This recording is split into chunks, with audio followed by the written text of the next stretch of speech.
Hey y'all, thank you for tuning in to the 2025 Oklahoma Sooners preview and prediction. Now, Oklahoma fans will be the first to tell you that 2024 was a huge disappointment. It was their first year in the SEC and they wanted to make a big splash and they fell right on their face. Just not a good season.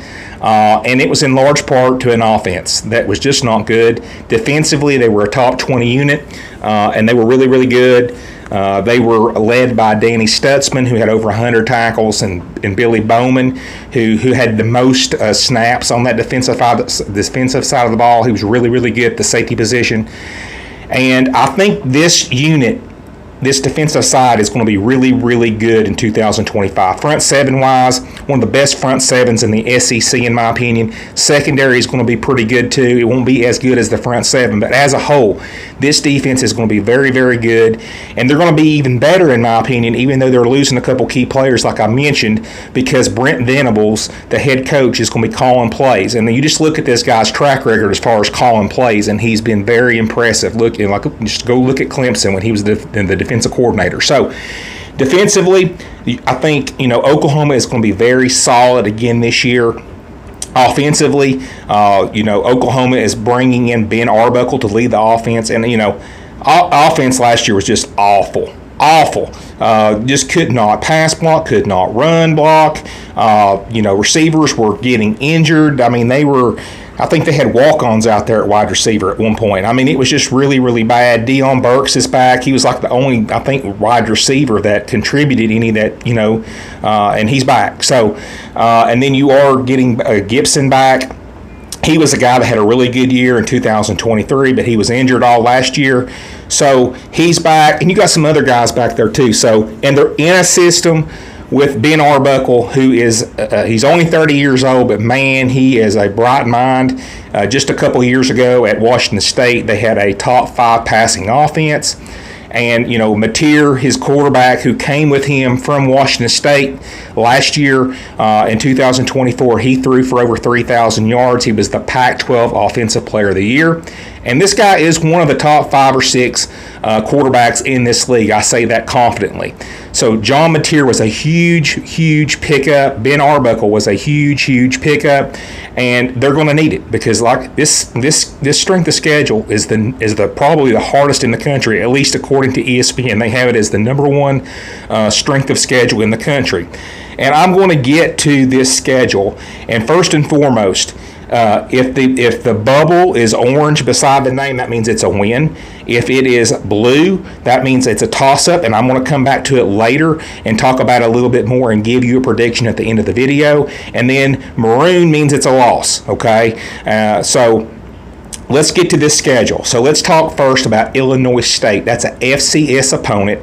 When you have an FCS opponent, that typically means that it's going to be an absolute killing, and that team is usually making hundreds of thousands of dollars in revenue to come play that game. It helps their program, and it helps fund their athletics for that season and going forward.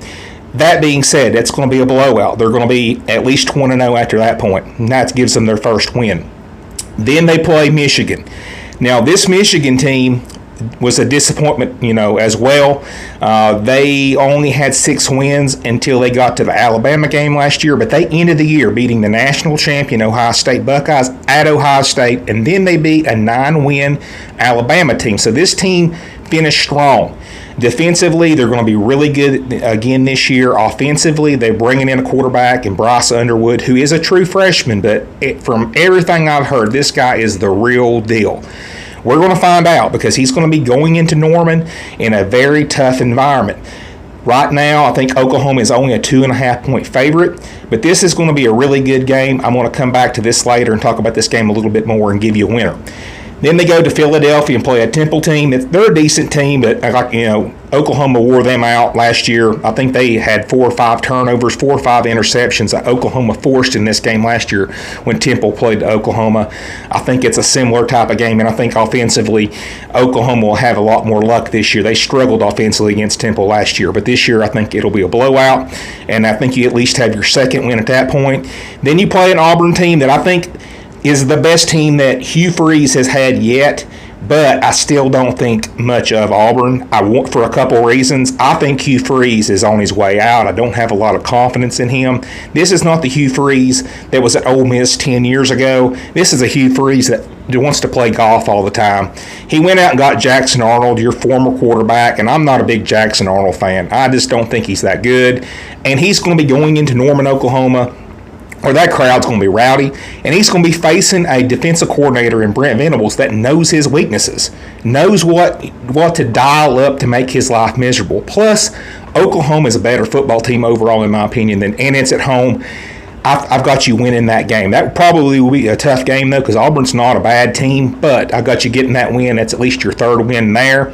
Then you play Kent State, who is a MAC school, and they're a Division I football team, but they are horrible. My Tennessee Vols played them last year, beat them by 70 points. It could have been worse. Kent State's terrible. They're one of the worst Division I football teams in America. There's SCS teams that are better than Kent State. So with all those things being said, you got at least 4 wins at that point, in my opinion. Then you play in the Red River rivalry game. Always a great game. Last year it was a blowout. And it just, at first it was a really good game, but this Oklahoma's offense could not get anything going, and Texas pulled away at the end. I think this is going to be a much better game this year. I think Oklahoma's much, much better this season, but I still think, Texas is just a little bit more talented. This is a Texas team that is, in my opinion, a top 3 team as far as talent. I'm a big believer in Arch Manning. I'm a big believer in that defense that Texas has. I think Texas gets you, but I've seen some crazy things happen in this rivalry. I've seen some teams that were favored by 2 or 3 touchdowns win the game or lose the game. So it'll be interesting to see what happens, but I do think you lose to Texas and you have your first loss against Texas. And then you go to Columbia, South Carolina, William Bryce Stadium, and play a South Carolina team that is going to be they've got high expectations this year. Now, last year, nobody thought they would do anything. They come onto the scene, win 9 games. Lenora Sailors ended the year as one of the best quarterbacks in the SEC. And, man, if he would have not gotten injured in that LSU game, they would have probably had 10 wins in the regular season and been a playoff team. But I'm not riding the hype train of South Carolina. I do think South Carolina is a 7 or 8 win team. But South Carolina defensively, I think that's what people are missing. They lose some key pieces. Kyle Kennard is gone. That dude had double-digit sacks last year. I think they're losing some guys back there at linebacker. And they are bringing back Dylan Stewart at defensive end. And they're going to be okay defensively, but they're not going to be elite like they were last year. Offensively, they got Lenora Sailors, Nick Harbor at receiver. But they're losing Rocket Sanders, who was a really good running back. And so I think South Carolina is a good football team. It's going to be a very, very good game. And I've got this as a toss-up right now. I'll come back and talk about this later. Then you play Ole Miss, Austin Simmons. This is his first year as a starter at Ole Miss, but he has been in that system like 3 years, so he does know Lane Kiffin's offense very well. Ole Miss beat you last year in Oxford. I think you get revenge this year. It's in Oklahoma. I think Oklahoma's a little bit better than Ole Miss. I think you get that win. It will be interesting to see, though, how Ole Miss is playing at that point in the season. You'll be 7 or 8 games into the year. It'll be interesting to see how Austin Simmons is playing. That game could be more interesting than people think it will be. But I do have you winning that game, and I think you got at least, 5 wins at that point. Then you play Tennessee in Knoxville, a team that beat you last year in Norman, and shut you down completely offensively, and you all shut us down completely offensively as well. It was just a defensive game. It was an ugly game. But this is the true definition of a toss-up game. I mean, I would not bet on this game for nothing because this game could go a million different ways. It's hard to go into Knoxville and win a football game. 100,000 plus people. But Tennessee offensively has a million question marks. We're only returning one offensive starter at left, and it's at left tackle, and then everybody else is gone. So we're bringing in a lot of other key pieces and a lot of guys that have not played yet. And in this game last year, I predicted Tennessee to win the game last year because of the same things that I'm talking about Tennessee this year. Oklahoma's offensive line was so unproven, and I just thought Tennessee's defensive line would eat them up, and that's what can happen in this game. I can see Oklahoma's defensive line eating Tennessee's offensive line up. Tennessee defensively, I think they may be a smidge better even than Oklahoma, but Oklahoma's elite defensively too. But I would give the edge to Oklahoma offensively in this game. They just got the more established quarterback at this point in Mateer. He's been in that offense. Aguilar, who will probably be the starting quarterback at Tennessee, he's only had a couple months to know this system, and so Mateer's got a leg up. Now, this is the true definition of a toss-up. I think at game time this will probably be a pick-em, but it will be interesting to see how Tennessee is playing at this point in the year. I'll come back and I'll predict this game here in a little bit, but it is the true definition of a toss-up game. I really don't know who's going to win that game. Then you go play Alabama, a team you just absolutely bludgeoned in Norman last year. Did not see that coming at all. Matter of fact, Alabama had everything to play for in that game. Don't give me the excuse Alabama overlooked Oklahoma. They didn't. Oklahoma just went out and beat them, and they beat them bad. Matter of fact, like I said, Alabama, if they'd have won this game, they would have been in the college football playoff, but they blew it. They blew it. They got blew out. Jackson Arnold actually played good in this game. I think that's the only game he played good in. And just beat Alabama to death. Now, you go to Tuscaloosa this year, I think it's a complete different story. Alabama is going to be better this year. I think in every facet, it's in Tuscaloosa. Revenge factor. I've got you getting at least your sure second loss at that point in the year. So I have you at least having 2 losses at that point. Then you play another team that beat you last year, Missouri. Missouri is getting progressively worse from where they were a couple of years ago. I think this is about a 6 or 7 win Missouri team. Now, they're not bad. They're not a bad football team. Defensively, I still think they're pretty good, but offensively, they're losing Brady Cook. They're losing all those weapons out there at wide receiver. And this game is in Oklahoma. Oklahoma is going to want revenge. Oklahoma is the better team. Oklahoma is going to win at that point, and I think at that point you got at least, 6 wins. Now, let's talk now about the toss-up games. Let's go back to the Michigan game. Now, I think I said this earlier. You all are 2.5 point favorite in this game. Okay, so I think this really comes down to who's playing at home in this game. If this game was at Michigan, I would probably pick Michigan, but Norman, Oklahoma is a tough place to play, like any SEC venue for that part.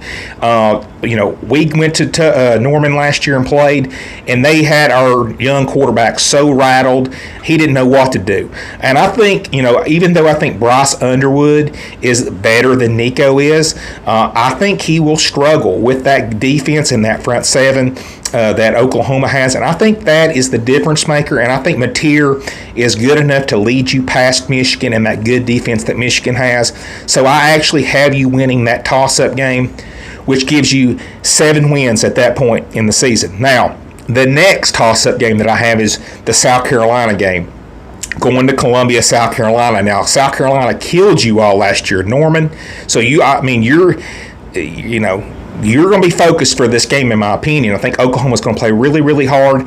But I'm going to tell you, William Brice Stadium is tough to play in. I mean, it does not seat 80,000 plus people like a lot of SEC venues, but it's very underrated and a tough place to get a win.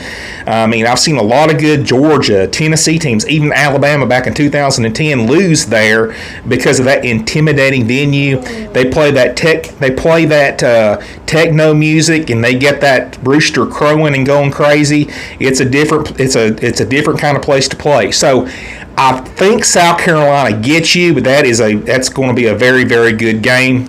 So I've got you at that point at 7-3 after that loss. It gives you your 3rd loss. Now I've got you going to Tennessee, and I'm going to go with Oklahoma in this game because There's too many question marks for Tennessee right now offensively. Even though it is in Neyland, which is a huge bonus for Tennessee, I think Oklahoma is just better right now on paper offensively, and I think that's what's pushing me to pick Oklahoma. The same issues that why I picked Tennessee to beat Oklahoma's offensive line not being established, is the same thing with Tennessee right now. The offensive line at this point we don't think is going to be that great with 4 starters gone, but it'll be interesting to see who I pick when this game comes up, because maybe Tennessee's offense is underrated. Maybe the offensive line is not as bad as we thought, but at this point, I have to pick Oklahoma even though it's in Neyland.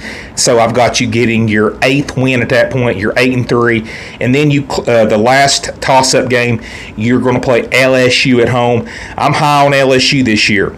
I think they're a 9 or 10 win team. Garrett Nussmeier threw for over 4,000 yards. He's got a lot of weapons around him. Offensively, they're going to be really good. Defensively, I think they're going to be improved. This is in Norman, and I think that this could be a very high-scoring game with Nussmeier on the LSU sideline and Mateer on the Oklahoma sideline. So this will be a very good game to watch.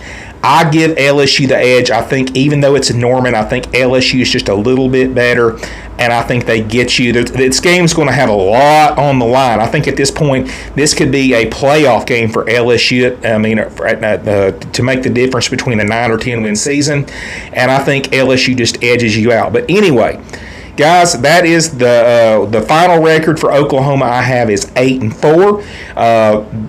I think most betting sites have y'all winning around 6.5 games. I've got you winning 8 games with the toughest schedule in the country that you will have played. So I think that is a successful season. I think that Brent Venables gets another year. They give him another year because of the confidence of growing and getting better this year. And I think Oklahoma has a solid football team in 2025. But anyway, guys, thank you for tuning in, and I will talk to you all later.